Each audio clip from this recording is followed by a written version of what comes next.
everyone, today I'll be showing you how I make my shera prop swords. The files I use in all my videos are available for purchase from my Etsy store, and if you don't fancy making any of this, my sword is also available on Etsy. And if you have that entrepreneurial itch, this and a growing library of cosplay files are available to use in your own prop store with an active membership to my Patreon. Now that's all out of the way, let's crack on. First things first, I'm going to print all the parts for my sword. I use an X1 carbon from Bamboo Labs, but my files are segmented to fit the majority of printers. I've printed my pieces in colour correct PLA just to make things easier to track, but the colour doesn't matter too much as we are going to just paint over it. As I do these videos, the best lessons I can teach is to protect your hands, or you'll spend the next few days scrubbing glue and paint off you. Even if you accidentally glue a bit of the glove to the sword, it'll all get sanded off anyway, so don't worry too much. Now that we have all the parts printed, I'm going to insert a 6mm threaded rod. All these extra parts, including the prop jewels you'll see later, are included in my sword listings on Etsy under the DIY sections, depending on the option you choose. In this video the bolt is just screwed on, but I later hammered the end flat so the bolt couldn't unscrew itself, but again, I'll do all that for you if you purchase a DIY pack from myself. Once you've put in the anchor piece, I'm going to follow it up with the other sections of the blade, not including the tip. In this video, I'm showing the pieces interlocking, but when you feel comfortable with your placement, one by one, superglue each piece together, being careful not to superglue the rod to the plate so it can still move freely in and out.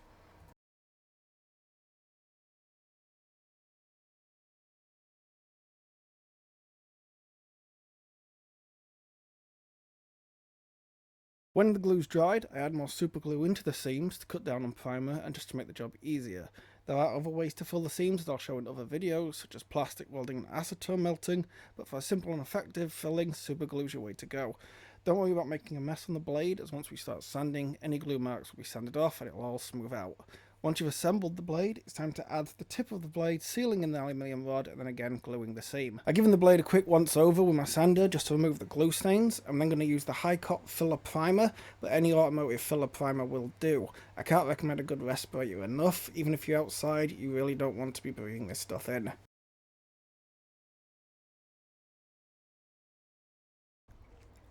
I hold the blade in place with a clamp holding onto the threaded rod. As long as you don't damage the thread at the end of the rod, teeth marks don't matter too much anywhere else. This also goes the same for painting the rod by accident with primer or your finishing paint. I always apply a nice thick coat of primer for the first layer, especially across the seams where the plates meet, just to help fill the gaps in. Don't worry too much about the primer building inside the engraved symbol, as I'll show you how to detail that out later on.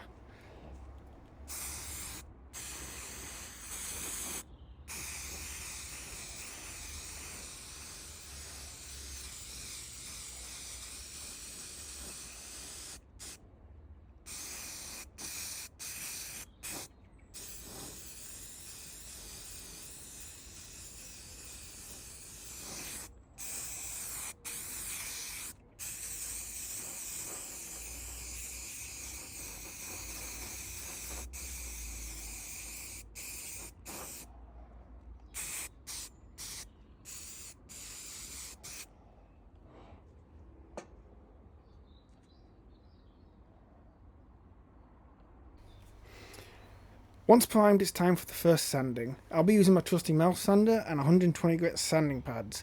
Again, please make sure that you have your respirator and gloves on when doing this, and there'll be a lot of yellow dust flying about, which you definitely don't want to be breathing in.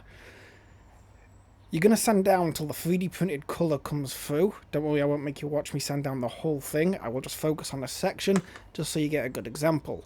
Make sure you keep taking the sander off, so that heat doesn't build and begin to melt the plastic.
After a lot of sanding, this is what your blade should look like. It's been sanded right down to the 3D print, and you'll be able to see all the blemishes that you couldn't before now being filled. This is also why you wear gloves, as this stuff is not fun to get off your hands. You'll also see the slight level difference between the plates from the gluing, but this is normal. Even a millimetre difference will seem like a big difference once the bright yellow primer shows them to you. Again, don't worry about getting the sanding in between the engraving. We'll show you how to do that a bit later on.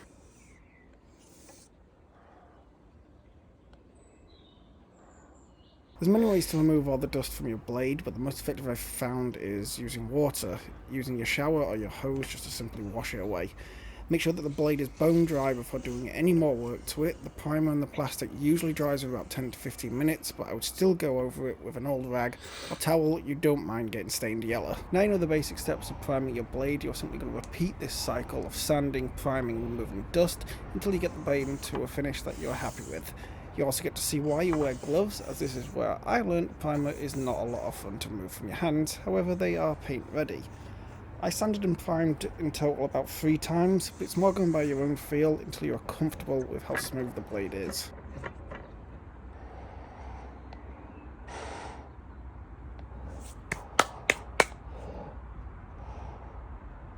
After about 3 coats, you'll want to detail the engraving just so you don't have a large stack to deal with later on. Using 120 grit sandpaper, you can make a fine edge and sand down the primer inside the engraving until you see the 3D print colour come through. As you can see, I've also rubbed down the seam as it needed a little more elbow grease just to get a smooth finish that I'd be happy to paint over.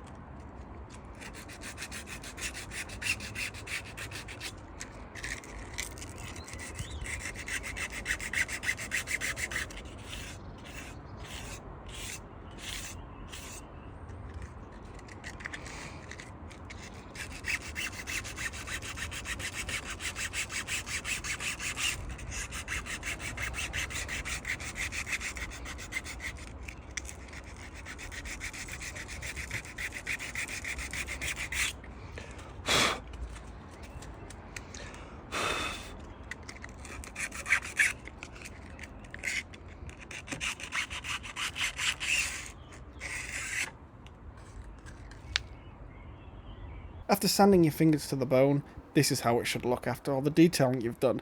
You'll then want to sand all the way down to the 3D colour once more, just to make sure there's a nice even sanding all over the blade, ready for painting.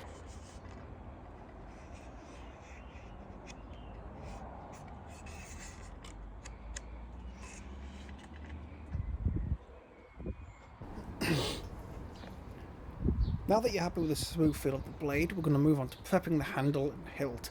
I find doing all the prepping first lets you really enjoy the painting later on.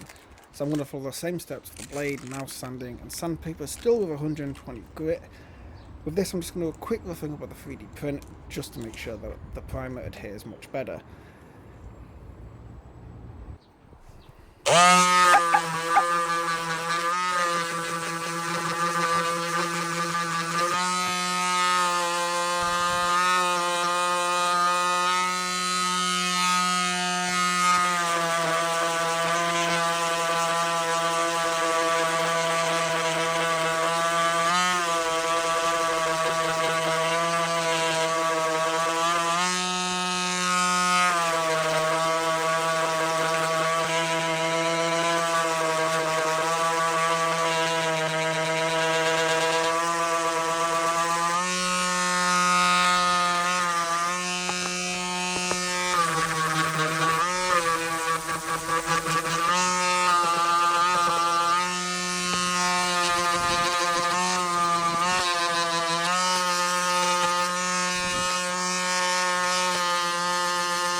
Now for the fun part, painting your sword. The hilt has been held in place with a spare piece of threaded rod I happen to have that I've just threaded through the centre.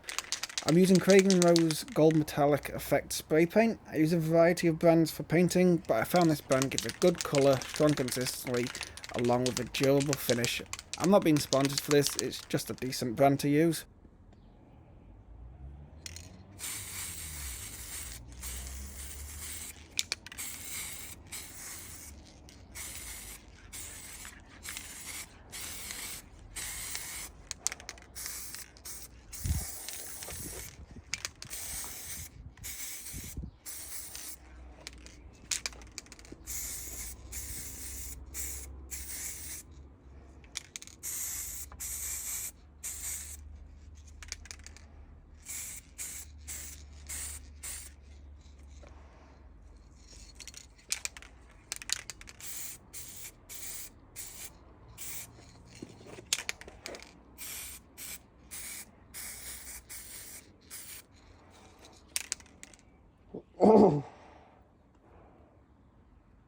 You'll want to give a nice light coat across the piece, as you can always add another layer later on, but overpainting could mean having to sand the paint all off and trying again, which is just a colossal pain. Make sure to leave the handle to dry inside a warm environment for the best results, as an effect called blooming can occur where very minor blemishes that you normally wouldn't see can bloom through the paint. Once again, please wear a respirator. Gold lungs may sound pretty, but it's really not worth it. Now for the blade bit. I use Craig & Rose Silver with metallic finish. Again, you're going to do a light coat over the blade. Don't worry if it isn't covering the yellow. You can keep adding layers of paint afterwards. Once again, leaving it in a dry, warm environment for the best results. If you do find blooming occurs, you can wet and dry sand over the blade to remove the blooming effect with 800 grit sandpaper. Wet and dry sanding is just spraying a fine mist of water over the paint and rubbing it down with 800 grit paper, drying it off and giving it a super light coat of paint over the top.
This is where it all comes together. Lay down a nice soft towel just to make sure you don't damage all the hard work you've done in your paint job.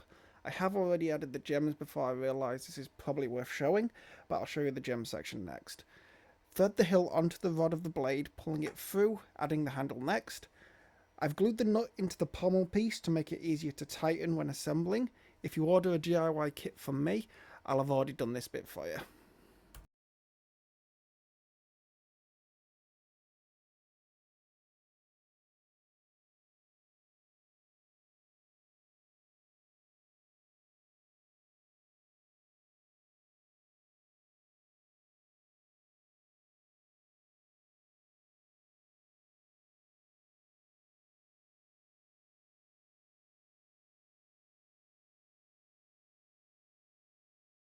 Now, these exact gems are included with my DIY kit, but you should be able to find a similar one in your local craft store. I add a small drop of super glue on each. It is more than enough, as you realise how quickly it will spread when you add a slight pressure to the gem just to make sure it's fixed into place.